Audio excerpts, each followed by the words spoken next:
Hello.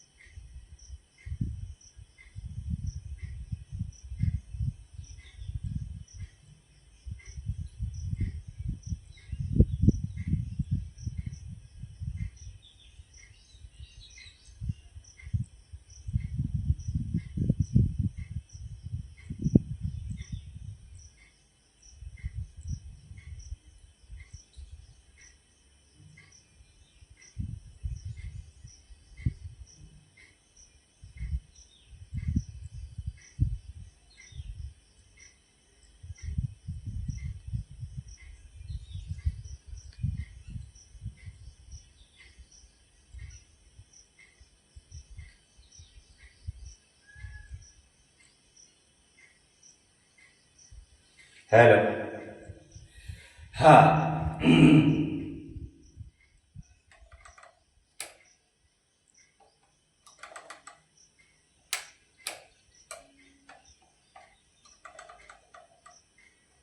Hello.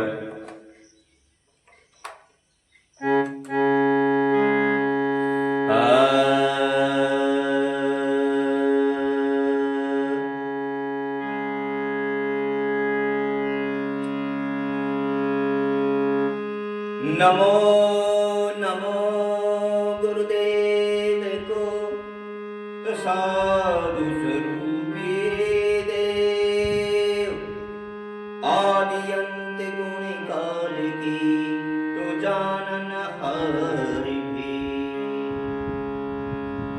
तवारु तन मन धन सबे पद पर खवने हार, युगनंत जो पच मुरे बिन गुरु नहीं सीता।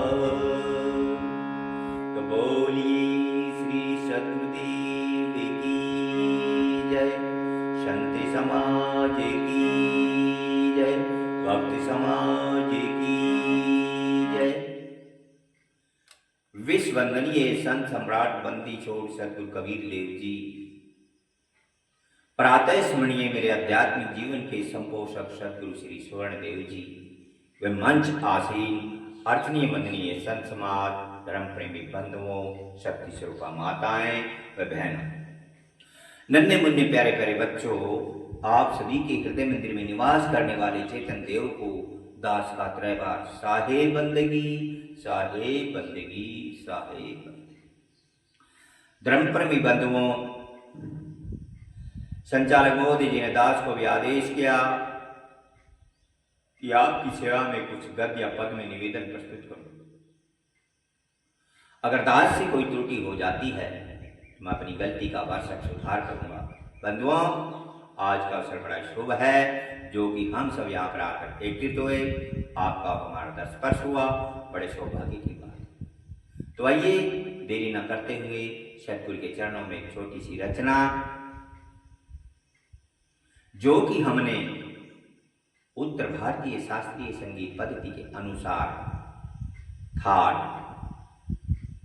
कल्याण राग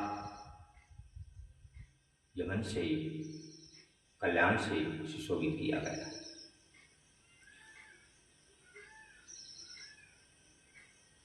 राग यमन में जाति जो लगती है वो संपूर्ण लगती है, अर्थात सातों स्वर आरों में लगते हैं, सातों स्वर औरों में लगते हैं।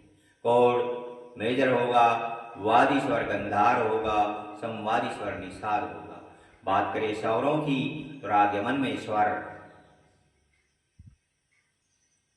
शुद्ध मध्यम को ना लगा करके तीव्र मध्यम लगता है और सारे शुद्ध लगेंगे। सप्तक मध्य रहेगा। माधुर सप्तक में शुद्ध निषाद का प्रयोग किया जाएगा। सकेल हमारी शीशार्क होगी, अर्थात पहली काली, और तरज होगी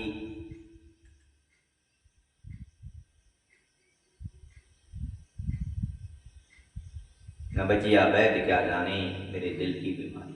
इस तरज पर आधारित सतगुरु के चरणों में अगली रचना। तो पहले राग यमन का चलन, बाद में भजन का आनंद।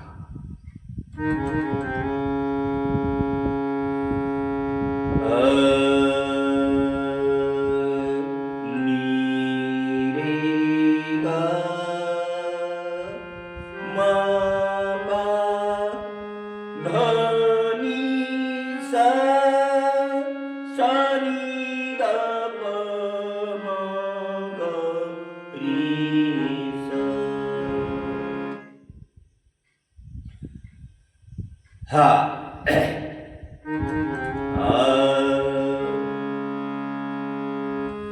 बावर जाल बबू जाल है, बूढ़े बहुत अच्छे, कहीं कबीर सोई बाजा जाकर हृदय मिली।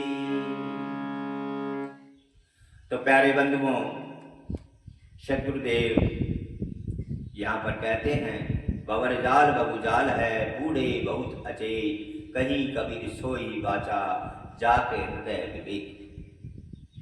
तो प्यारे बंधुओं, सदगुरु ने दो जाल बताए हैं, एक भंवर जाल, एक बबू जाल। पहले आप बाहर से लिए, आपने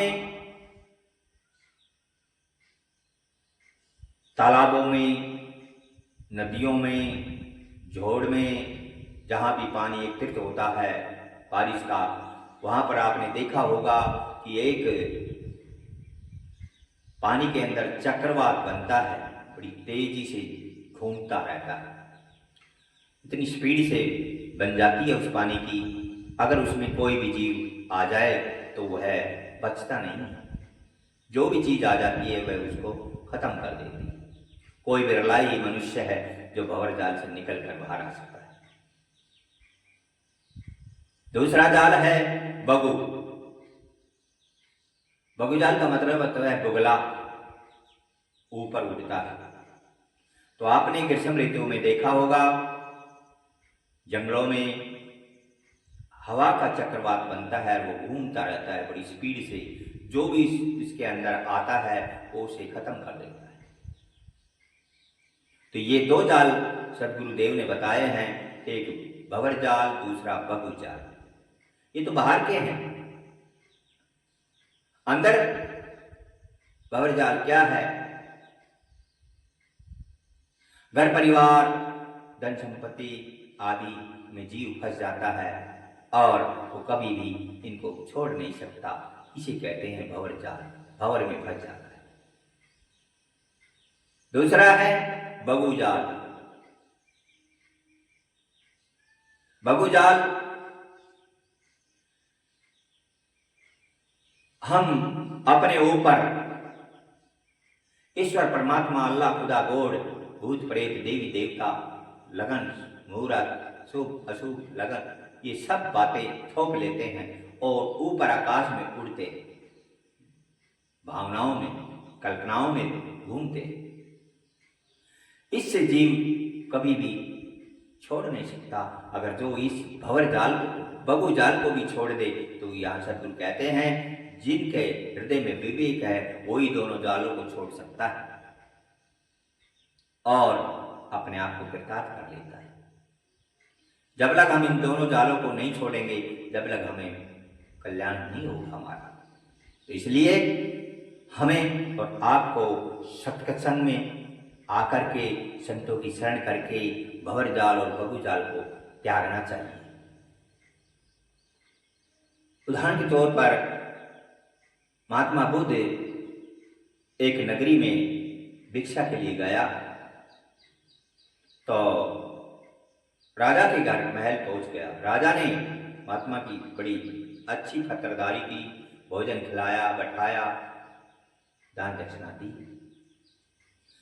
परंतु राजा के घर में एक लड़की थी, छोटी उम्र की थी, जो 8-7 साल की लड़की थी। वो गुरुजी के तप को देख करके उसके अंदर वैराग की भावना आ गई और वो महात्मा के साथ हो ले गए। महात्मा ने समझाया, राजा ने समझाया, सबने समझाया कि ये उम्र आपकी शादी की नहीं है, परंतु मानी नहीं और महात्मा के साथ आश्रम पर आ गई। बड़ी हुई, बढ़ते बढ़ते जब 16-17 की उम्र में 18 की उम्र में आई तो उन्होंने काम देव ने जोर दिया, उसके वशीभूत होकर गुरु का त्याग कर दिया और एक किसी लड़के से शादी कर ली। लड़की का नाम पाटाचारा था। पाटाचारा ने एक लड़के से शादी कर ली। वो गरीब था, पाटाचारा राजा की लड़की थी, परंतु सबको समझाने पर भी वो मानी नहीं। उन्होंने अपनी मनमानी कर 2-4 साल उस लड़के के साथ उन्होंने बिताए। इसी संगीत में उनके 2 बच्चे हो गए और गरीबी ने इतना सताया कि वो भूखे मरने लगे। तो पाटाचार्य ने अपने पतिदेव से कहा कि पतिदेव, अब इस नगरी में हम नहीं रहेंगे और ये नगरी हमें त्यागनी पड़ेगी कि यहाँ पर हमें भूखा नहीं मरना, इसलिए कहीं दूसरी नगरी में जाके कमाएंगे और अपने बच्चों का अपना पेट भरेंगे। कहते हैं कि दोनों बच्चों को लेकर वहां से चल पड़े। रास्ता पैदल का रास्ता था, जंगलों से गुजर रहे थे, गर्मी का मौसम था। ऐसे गुजरते गुजरते पाटाचारा को प्यास लगी और एक पेड़ के नीचे छाया में बैठ गई। पाटाचारा ने कहा कि पतिदेव, हमें प्यास लगी है, इसलिए पानी ले लें। पतिदेव पात्र लेकर जंगल में तलाश करने गया पानी। बहुत ढूंढा, पानी नहीं मिला। बहुत दूर जाकर पानी मिला। जैसे ही उन्होंने उस बगिया में अपना कदम रखा तो वहां पर एक सर्प ने उसको डस लिया, काट लिया और वहीं पर मर गया। पाटाचार्य ने 1 घंटा, 2 घंटा, 3 घंटा बाट देखी, परंतु आए नहीं। तो दोनों बच्चों को साथ लेकर तलाशी में जंगल में चल पड़ी। देखा तो उनके पतिदेव मर चुके। अब पाटाचारा वहां पर रोती है। कितना रोए? 1 घंटा, 2 घंटा। उन्होंने अपने आप को विचार में लगाया, अब यहाँ कोई नहीं है धीरज बंधाने वाला तेरे सिवा, इसलिए उन्होंने उसको दाह संस्कार करके छोड़ के चले विदा किया और सोचा अब कहाँ जाऊँ। दिमाग में लगाया अब तो कहीं नहीं गुजारा होगा, अब तो मैं अपने माँ बाप के घर ही जाऊँ। पाटाचार्य ने वहीं से दोनों बच्चों को लिया और अपनी नगरी के लिए सूत बांधा। कहते हैं कि रास्ते से एक नदी गुजरती थी और वो उफान पर थी। पाटाचार्य ने सोचा कि दोनों बच्चे एकदम नहीं जाएंगे, एक बच्चे को किनारे छोड़ दो, दूसरे को परले किनारे पहुंचा। इसीलिए बड़े बच्चे को किनारे छोड़ा और छोटे बच्चे को गोद में लेकर तैरती हुई अगले किनारे पर जाकर रख दिया। जैसे ही वापिस आई तो वो बड़ा बच्चा नहीं मिला, क्योंकि वो मोह के कारण माँ के पीछे पीछे चल पड़ा और जल की प्रवाह में बह गया। अब पाटाचार्य ने देखा कि ये तो नहीं मिला, वापिस गई दौड़कर तो वो दूसरा बच्चा भी नहीं मिला, वो भी किसी हिंसक जानवर ने उठा लिया। अब पाटाचार्य वहां पर खड़ी होकर फिर रोने लगी। 1 घंटा 2 घंटा रोई, अब क्या करूं, अब तो मेरा जीवन ही बेकार है। इसलिए फिर उन्होंने अपने दिमाग से सोचा और कहा कोई बात नहीं है, अब नगरी माँ बाप के लिए पास जाए। जैसे ही नगरी के द्वार के बाहर खड़ी हुई तो वो पाटाचार्य ने लोग शोर मचा रहे थे कि हाँ आग लग गई, आग लग गई। क्या हो गया? नगरी में आग लग गई, राजा और रानी दोनों जलकर मार गए। अब पाटाचार्य ने दिमाग लगाया, अब घर का सहारा था वो भी माँ और बाप मर गई, अब मैं कहाँ जाऊँ, अब तो मरने के सिवा कोई रास्ता है ही नहीं, इसलिए मर जाए तो बहुत ठीक। परंतु फिर विवेक किया, अब कुछ भी हो मैंने कहना नहीं माना गुरुदेव का। अगर गुरुदेव का कहना मान लेती तो इतना दुख मेरे अपार नहीं होता, बड़ा अपार दुख हुआ है। फिर भी गुरुदेव दयालु होते हैं, इसलिए अगर जीवन बचाना है तो गुरु की शरण में ही चल, वहीं जीवन बच सकता है। इसलिए पाटाचार्य सीधी वहां से अपने गुरुदेव के दरबार में आ गई और गुरुदेव समाधि में बैठे हैं और पाटाचार्य आकर चरणों में पड़ जाती है। और क्या करती है। तो आइए एक पद के द्वारा क्या भीख मांगती है बाटा जाए।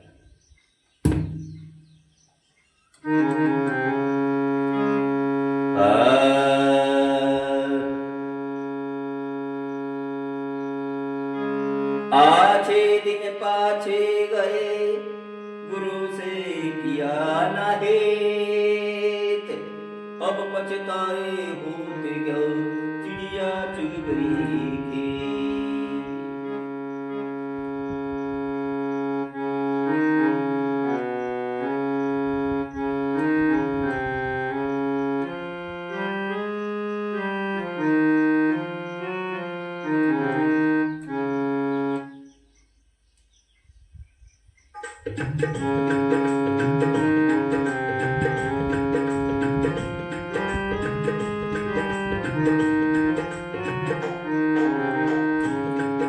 भिखारिनी मांगने भिक्षा तुम्हारी दर पे आई है।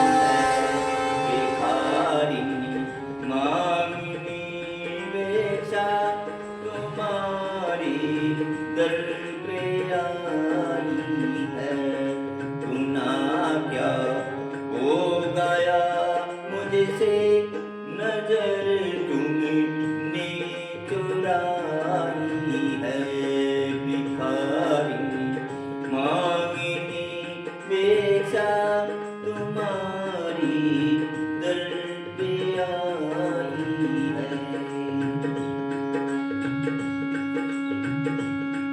तुम्हारे दर पे आई है, तुम्हारे दर पे आई है, तुम्हारे दर पे आई है।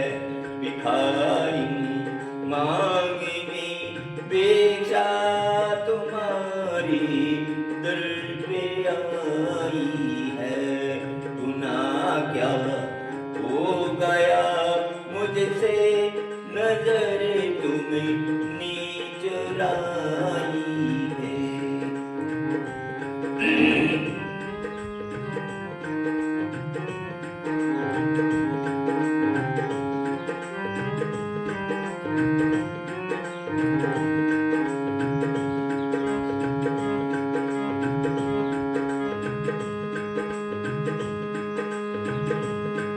उठा कर हाथ में खंजर चाहे सर काट दो मेरा। उठा कर हाथ में खंजर चाहे सर काट दो मेरा। नहीं गम मौत की मुझको कसम तुमसे खाई है। भिखारिनी मांगनी भिक्षा तुम्हारी दर पे आई है। गुनाह क्या हो गया मुझसे नजर तुमने चुराई है। भिखारिनी मांगनी भिक्षा तुम्हारी दर पे आई है।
गम खड़ी है सामने तेरे, मुसीबत की सताई है भिखारिनी, मांगनी भिक्षा तुम्हारी दर पे आई है। गुनाह क्या हो गया मुझसे, नजर तुमने चुराई है।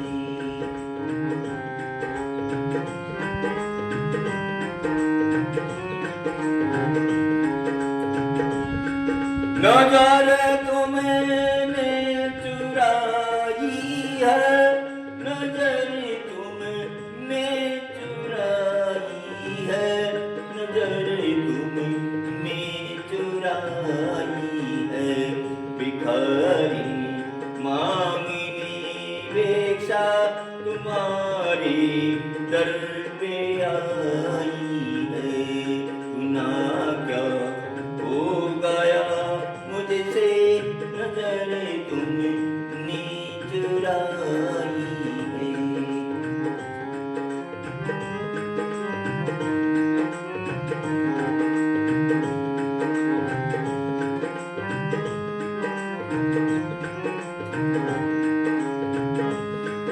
तसल्ली दो मेरे दिल को, खड़ी साहिब तेरे दर पर। तसल्ली दो मेरे दिल को, खड़ी साहिब तेरे दर पर। जानी भी तुम्हें होगी ये अग्नि तुमने लाई है। भिखारिनी मांगनी भिक्षा तुम्हारी दर पे आई है। गुनाह क्या हो गया मुझसे,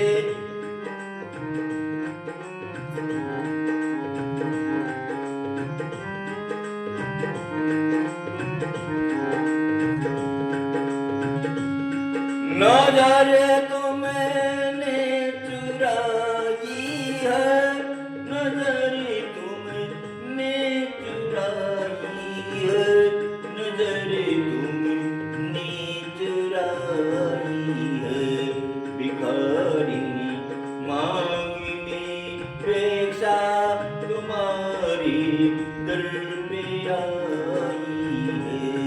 गुनाह क्या हो गया मुझसे, नजर तुमने चुराई है।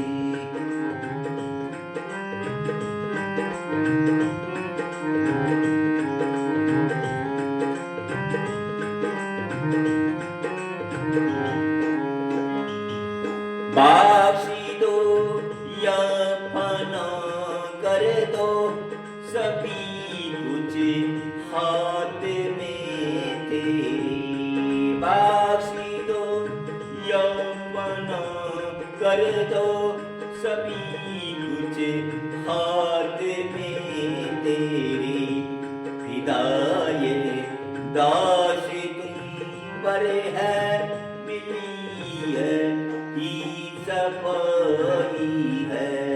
भिखारिनी मांगनी भिक्षा तुम्हारी दर पे आई है।